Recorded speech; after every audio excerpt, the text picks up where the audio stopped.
He's very, very aggressive, so you got to touch a guy like that. You have to give him subtle movements, and Navarrete's doing that right now. He's being very patient. There's Santisima, as he was able to land that right hand. That longtime trainer from there in Tuscaloosa, Alabama, JD's. That has been an unbreakable bond for years for Wilder. A body punch comes in from the champion, Navarrete. Body punches, he's been able to land 14%. That left hand hit the mark moments ago. It's hard to know what he's going to do. He shows you one thing and he does another. You think he's throwing the left, he throws the right. The next thing you know, you're in a shootout with him, and then he's back on the outside using his reach. I love what he's doing. I don't think he gets enough credit for his nuance, for his skill, and for his boxing IQ. Yeah, and he's throwing these punches at distance. You know, he's not going in real close to throw these uppercuts. He's throwing these uppercuts from far. And that's really a no-no in the boxing game when you're being taught.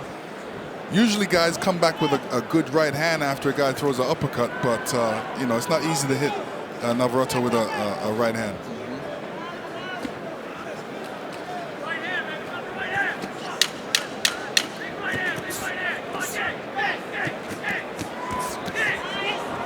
The combination here at the end of round number 3. Another left hand from Navarrete. Trying to target the right hand, and he does. It shows great promotion and social media. Lennox, you are connected with history every which way because your fight against Evander Holyfield that had the record for live gate. It shows great promotion and social media. Lennox, you are connected with history every which way because your fight against Evander Holyfield that had the record for live gate. The wrap on that right hand, Andy Lee, who was monitoring the wrapping of Wilder's right hand for Team Fury. Whoa. No objection, and look at Santisima as he comes forward here in round 4 against the world champion Navarrete. And here you see Navarrete coming in with his combinations. A little bit off balance when he's throwing that hook. Gets caught with a great left hook by Santim. Hit him in the neck. Yeah, hit him in the neck. There's Santisima coming up. Yeah, he gets him right in the neck and the side of the head. Clean so shot. by far, the challenger from the Philippines' best moment of the fight. But it's like I said, he's willing to exchange.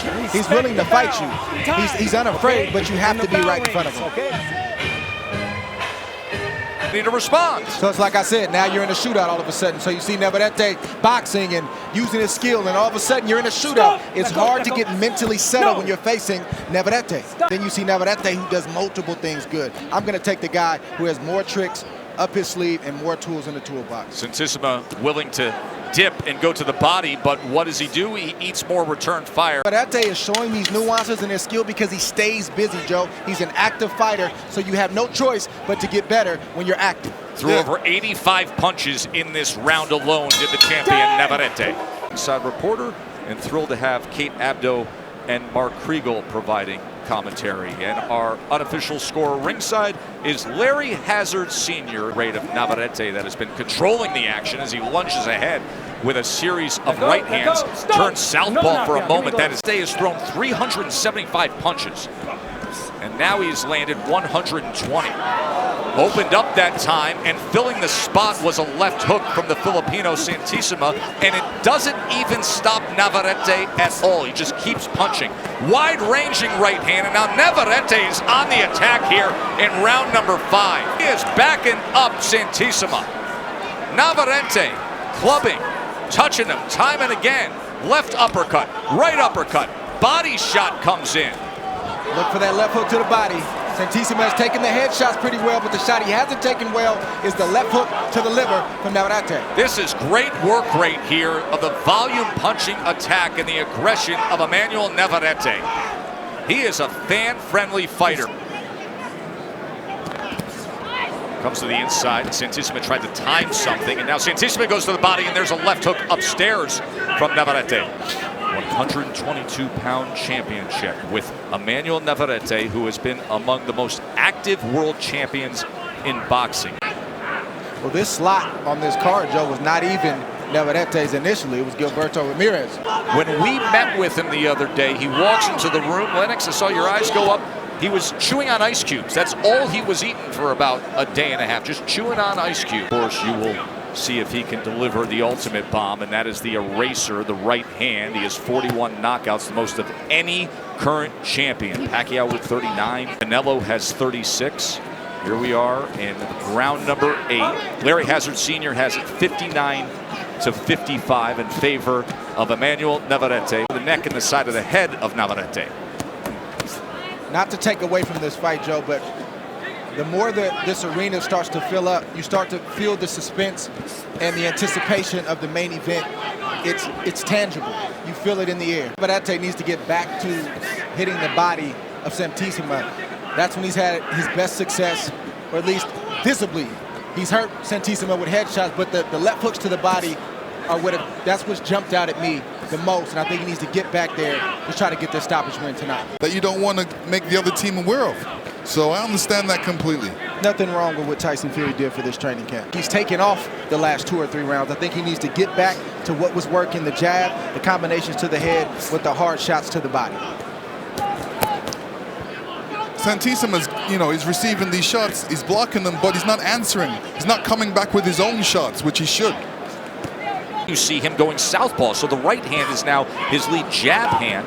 As he turns southpaw, goes back to orthodox, of course, and gets a combination. He has been switching stances a bit here. Yeah, and now a combination on the inside, and you can see the tape is actually loose on Santisima. Some good work here in round number 10 by Navarrete. To feel a wrap loose, and again, I've never heard of this. I normally hear about a wrap being too tight, but either way, it's something that's not right. It's annoying.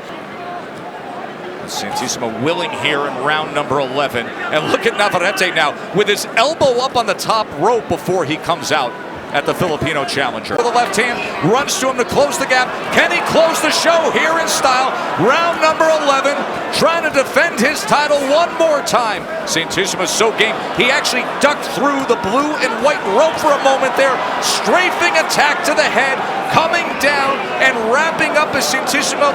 Clearly damaged is Santisima. Can Navarrete finish things off here in round number 11? Russell Morris giving it a look. There it is. TKO victory. Emanuel Navarrete. Yeah, the ref was really close to it. He was looking to see what was going on. And I knew he was going to step in and stop the fight right there. Oh, that's discouraging. That drains you. And then the end of the fight, Lennox. Yeah. Navarrete it's just a volume of punches. Santisima couldn't get away from it, and the referee stepped in and stopped the fight. Good stoppage for more. For the official particulars, here's Jimmy Lennon Jr. Ladies and gentlemen, we have the time of 2 minutes, 20 seconds of round.